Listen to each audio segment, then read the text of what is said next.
A big hello and a very warm welcome to this session of my English class. मैं मानसी आप सबका स्वागत करती हूँ आज के इंग्लिश के इस सेशन में। बच्चों, आज की क्लास में हम आपके बुक का नेक्स्ट चैप्टर जो है द ओल्ड काकी, ये पढ़ने वाले हैं। द ओल्ड काकी, इसका मतलब क्या हुआ? बूढ़ी काकी। ओल्ड का मतलब होता है बूढ़ी। एक ओल्ड का मतलब पुराना होता है और एक ओल्ड का मतलब बूढ़ा होता है। तो यहाँ पे द ओल्ड काकी, इसका मतलब है बूढ़ी काकी। आइए इस चैप्टर को पढ़ते हैं। ये जो चैप्टर है, ये जो कहानी है, ये मुंशी प्रेमचंद द्वारा लिखी गई है। मुंशी प्रेमचंद द्वारा लिखी गई कहानी बूढ़ी काकी, उसी से अडेप्टेड है ये इंग्लिश में स्टोरी द ओल्ड काकी। आइए इसको पढ़ते हैं, बहुत ही प्यारी कहानी। तो ओल्ड काकी, जो बूढ़ी काकी है, उसके ऊपर, उन्हीं के जो है जीवन के ऊपर आधारित है ये कहानी। जीवन क्या मतलब कि उनके जब बुढ़ापा होता है तो किस तरह से उनके आसपास के लोग उनसे व्यवहार करते हैं। तो इस कहानी से हमें ये भी सीख मिलेगी कि हमें जो हमारे बूढ़े व्यक्ति हैं, बुजुर्ग व्यक्ति हैं, उनके साथ किस तरह का व्यवहार नहीं करना चाहिए। आइए पढ़ते हैं story. There was an old lady called Kaki. She crept because her hands and feet were very weak. Her husband had died long ago. She lived with her nephew Buddhiram. She had transferred all her property to him. Rupa was Buddhiram's wife.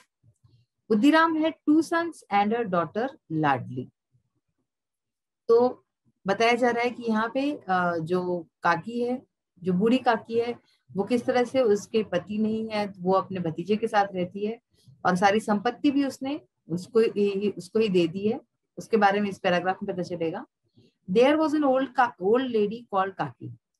एक बार एक बूढ़ी औरत थी जिसका नाम काकी था। She crept because her hands and feet were very weak. वो crept यानी कि क्या? वो रेंगती थी, उसके हाथ और पांव बहुत ही ज्यादा कमजोर थे। वीक लिखा है ना, वीक का मतलब है कमजोर। उसके हाथ और पांव बहुत ज्यादा कमजोर थे, इसलिए वो रेंग के चलती थी।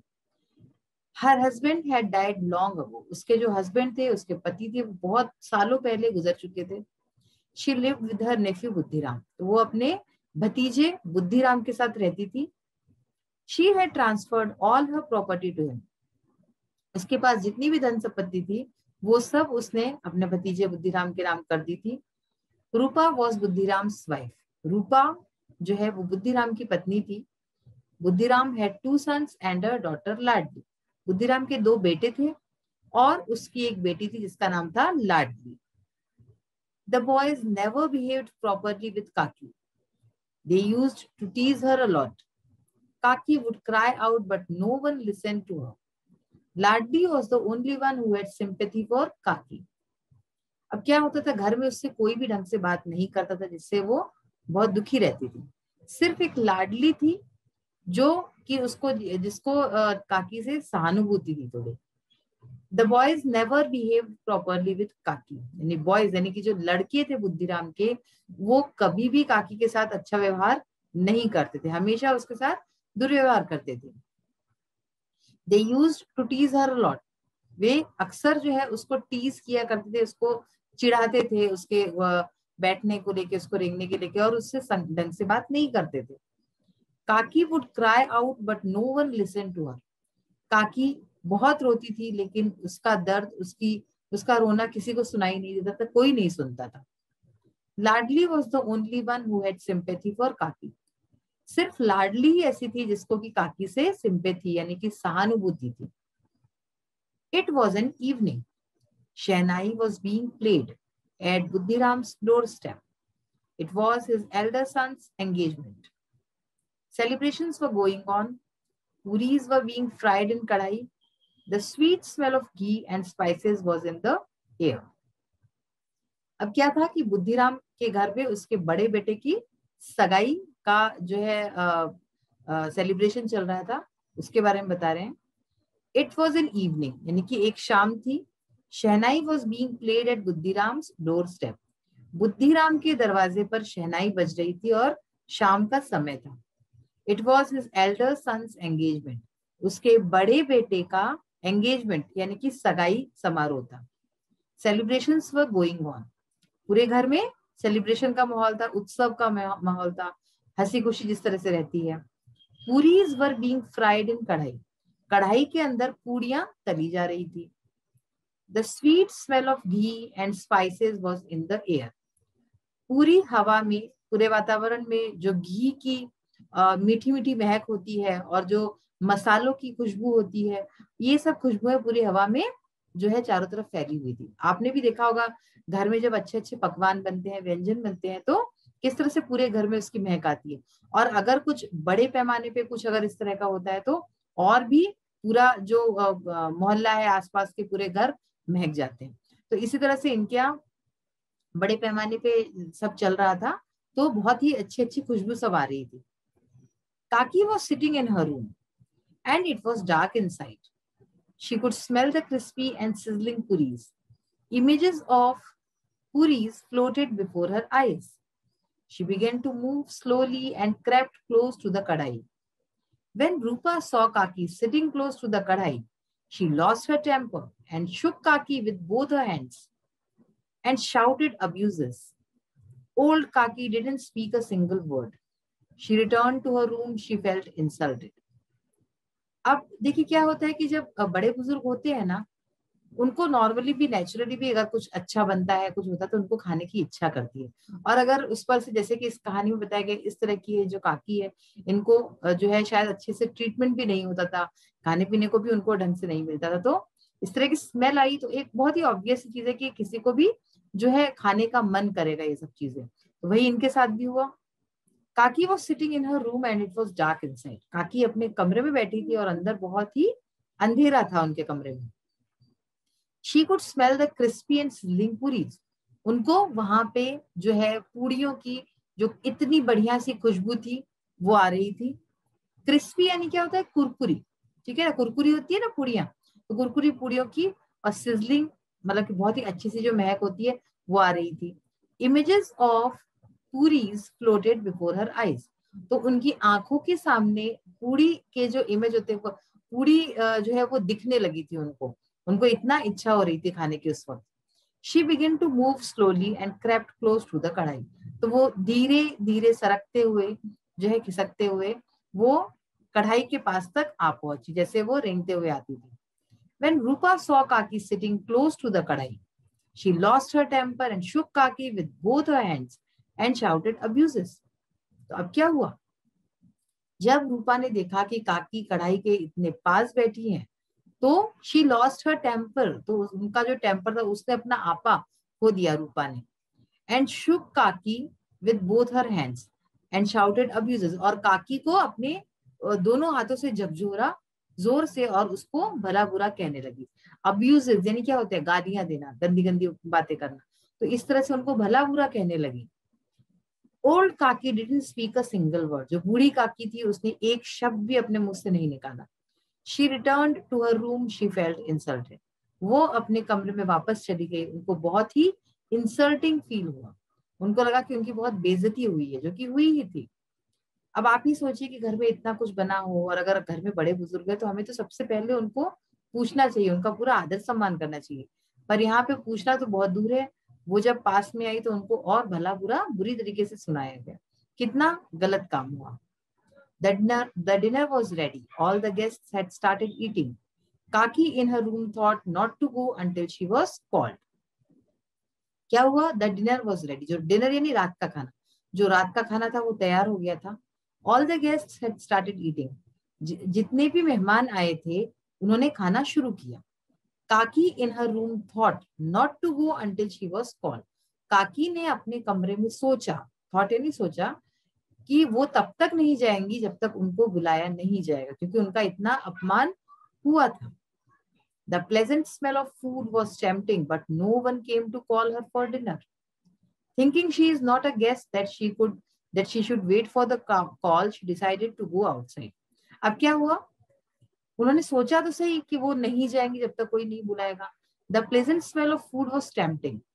बहुत ही प्यारी सी अच्छी सी खुशबू आ रही थी। टेम्पटिंग यानी कि जो चीज हमें अपनी ओर आकर्षित करे खाने की। तो ये जो खुशबू थी खाने की वो बहुत टेम्पटिंग थी। But no one came to call her for dinner. लेकिन उनको खाने के लिए बुलाने कोई भी नहीं आया। Thinking she is not a guest that she should wait for the call, she decided to go outside. तो उन्होंने सोचा कि वो कोई मेहमान थोड़ी ना है, वो तो घर का ही हिस्सा है। वो मेहमान तो है नहीं कि कोई आएगा उनको बुलाने। तो उन्हें इंतजार नहीं करना चाहिए किसी को बुलाने का। ऐसा सोच के उन्होंने सोचा कि मैं बाहर जाती हूँ। She decided to go outside. तो उन्होंने डिसाइड किया, उन्होंने निर्णय लिया कि मैं बाहर खुद ही चली जाती हूँ, कोई नहीं आया तो क्या हुआ, मेरा अपना ही घर है। तो ये हमने आज पढ़ा। आगे कहानी में क्या होता है ये कल के हम जो नेक्स्ट सेशन है उसमें पढ़ेंगे। आइए अब हम इसके कॉम्प्रिहेंशन क्वेश्चंस का पार्ट देखते हैं। Let's see the first question in this segment. Who did Kaki live with, यानी कि काकी किसके साथ रहती थी। Kaki lived with her nephew Buddhiram and his family. Kaki अपने नेफ्यू यानी अपने भतीजे बुद्धिराम और उसके परिवार के साथ रहती थी। Who was Ladli? Was she sympathetic towards her काकी? लाडली कौन थी? क्या वो अपनी वो जो काकी थी उसके लिए क्या वो सिंपैथेटिक थी, क्या उसको सहानुभूति थी? लाडली वॉज बुद्धिराम्स ओनली डॉटर। लाडली जो थी वो बुद्धिराम की डॉटर थी, बेटी थी। ओनली डॉटर का मतलब क्या हुआ कि इकलौती लड़की थी, बिकॉज उसके 2 लड़के थे बुद्धिराम के और लड़की एक ही थी, तो इकलौती लड़की थी। सो लाडली बुद्धिराम की इकलौती लड़की थी। Yes she was sympathetic towards हर काकी। तो हाँ, वो काकी के लिए बहुत ही उसको सहानुभूति लगती थी। What was the occasion for celebration in Buddhiram's house? बुद्धिराम के घर में क्या सेलिब्रेशन चल रहा था, कौन सा उत्सव का माहौल था? It was the occasion of engagement celebration of बुद्धिराम्स elder son. तो क्या ओकेजन था? ये जो है ओकेजन इस चीज का था कि उसके बड़े बेटे बुद्धिराम के बड़े बेटे की सगाई समारोह चल रहा था, तो ये ओकेजन था। Why did काकी feel insulted? काकी को अपमानजनक क्यों महसूस हुआ? इंसल्ट यानी होता है अपमान, इंसल्टेड यानी अपमानजनक। When Rupa saw Kaki sitting close to the kadai, she became angry and shook Kaki with both her hands and shouted abuses. Kaki felt insulted. तो जैसा कि अभी हमने चैप्टर में पढ़ा भी था कि जब रूपा ने देखा कि काकी कढ़ाई के पास बैठी हुई है तो उसे बहुत गुस्सा आया और उसने काकी को अपने दोनों हाथों से झकझोरा बहुत ज्यादा और उसके ऊपर चिल्लाई, उसको भला बुरा कहा। इससे काकी को अपमानित महसूस हुआ। Why did Rupa apologize to Kaki? Did Kaki forgive her? रूपा ने काकी से माफी क्यों मांगी? एपोलोजाइज यानी कि माफी क्यों मांगी? क्या काकी ने उसको माफ कर दिया? ये पार्ट अभी हमने नहीं पढ़ा है चैप्टर का, आने वाले सेशंस में हम पढ़ेंगे। तो इसका आंसर देखिए, रूपा apologized for committing a blunder by not serving food to Kaki when so many guests had enjoyed the feast. Yes, Kaki forgave her. तो इसमें कह रहे हैं कि रूपा ने जो इतनी बड़ी गलती कर दी थी उसके लिए काकी से माफी मांगी। कौन सी गलती की थी? कि उसने काकी को खाना नहीं परोसा था, जबकि इतने सारे मेहमान बाहर से आके इतना बढ़िया बढ़िया पकवान खा के गए, लेकिन घर में जो काकी थी उसको खाना नहीं मिला, तो इस गलती के लिए उसने माफी मांगी। यस काकी फॉरगिव हर, हाँ काकी ने उसको माफ कर दिया। Why did Pandit Buddhiram become red with anger and what did he do? पंडित बुद्धिराम जो था वो गुस्से से लाल क्यों हुआ और फिर उसने क्या किया? When Kaki crept into the courtyard where guests were having dinner, one of the guests felt disgusted and raised an alarm that all should be careful of her. इसका क्या मतलब हुआ कि जब काकी रेंग के कोर्टयार्ड यानी कि आंगन तक पहुंची जहाँ पे जो मेहमान थे वो खाना खा रहे थे, डिनर कर रहे थे, तो उन्हीं में से एक मेहमान को बहुत ही अजीब लगा उसको देख के और उसने क्या किया? Raised an alarm that all should be careful of her. उसने सब लोगों से कहा कि सबको उस बुड्ढी काकी से केयरफुल रहना है, उससे सचेत रहना है, चेतावनी दी सबको एक मेहमान। Looking at this Pandit Buddhiram became furious. तो ये देख के पंडित बुद्धिराम को बहुत गुस्सा आया। He caught Kaki with his hands and dragged her into the room. तो उसने काकी को, जो कि बहुत ही कमजोर थी वैसे भी, उसको अपने हाथों से पकड़ के उसको खींचते हुए उसको उसके कमरे में ले गया। How should old people be treated? जो ओल्ड पीपल, जो बूढ़े लोग हैं, उनके साथ हमें कैसा व्यवहार करना चाहिए? Old people need care, love and affection too. They should be treated with respect and good words. तो जो बूढ़े लोग होते हैं उनको बहुत सारी केयर की जरूरत होती है। केयर यानी कि जो हम उनकी देखभाल करते हैं, प्यार की जरूरत होती है, लव एंड अफेक्शन, ठीक है ना? तो ये सब की जरूरत होती है, हमारे हमारे प्यार की, हमारी देखभाल की जरूरत होती है। They should be treated with respect and good words, और उनको हमें जो है बहुत ही सम्मान के साथ और अच्छे शब्द कहने चाहिए उनसे हमेशा, और उनका सम्मान करना चाहिए। इस तरह से उनके साथ हमें व्यवहार करना चाहिए हमेशा। Now the second question in this segment is who said these lines and to whom, मतलब यहाँ पे कुछ लाइन दी हुई है, ये किसने कही और किससे कही। तो फर्स्ट है be careful she may touch someone. तो अभी तक हमने ये सारी लाइंस नहीं पढ़ी है, आने वाले सेशन में पढ़ने वाले हैं। तो देखिए, be careful she may touch someone, careful यानी सावधान हो जाओ, वो किसी को छू लेगी। ये किसने कहा, one guest to the others, एक मेहमान ने दूसरे मेहमानों से कहा। गेट अप काकी, I have brought puris for you, यानी कि काकी उठ जाओ, मैं तुम्हारे लिए पूरी लाई हूं। तो ये लाडली ने काकी से कहा। फिर है take me to the place where the guests were eating. तो ये किसने कहा कि मुझे वहां ले जाओ जहां पे मेहमान खाना खा रहे थे। ये काकी ने कहा लाडली से, Kaki to Ladli. No it's my share, ये किसने कहा, नहीं ये मेरा हिस्सा है, ये लाडली ने कहा था काकी से। ये सब अभी जब सेंटेंसेस, जब हम चैप्टर पढ़ेंगे, स्टोरी पढ़ेंगे, तो आपको बहुत ही अच्छी तरीके से समझ में आ जाएंगे। तो बच्चों, आज का सेशन हमारा यही कंप्लीट होता है, और बहुत ही आपको महसूस हो रहा होगा कि मार्मिक कहानी है, बहुत ही ज्यादा इसमें दर्द भरा हुआ है कि उस बेचारी बूढ़ी का के साथ किस तरह का व्यवहार होता है। अगले सेशन में और देखेंगे कि उसके साथ कितना ज्यादा अन्याय होता है। तो तब तक के लिए be safe, be alert, stay healthy, stay happy. Thank you, bye, have a nice day.